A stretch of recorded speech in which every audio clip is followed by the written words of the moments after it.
about 10 days after 9/11, I went through the Pentagon and I saw Secretary Rumsfeld and Deputy Secretary Wolfowitz. I went downstairs just to say hello to some of the people on the Joint Staff who had used to work for me, and one of the generals called me in. He said, "Sir, you got to come in. You got to come in and talk to me a second." I said, "Well, you're too busy." He said, "No." He says, "We've made the decision. We're going to war with Iraq." This was on or about the 20th of September. I said, "We're going to war with Iraq. Why?" He said, "I don't know." He said, "I guess they don't know what else to do." So I said, "Well, did they find some information connecting Saddam to Al-Qaeda?" He said, No. He says, "There's nothing new that way. They've just made the decision to go to war with Iraq."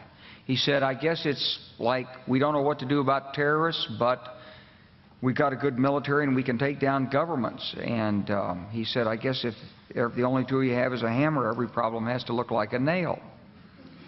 So I came back to see him a few weeks later, and by that time we were bombing in Afghanistan. I said, "Are we still going to war with Iraq?" And he said, "Oh, it's worse than that."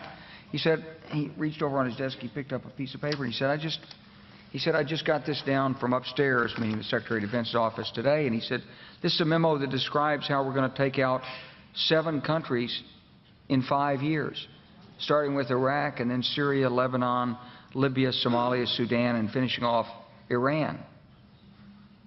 I said, "Is it classified?" He said, "Yes, sir." I said, "Well, don't show it to me."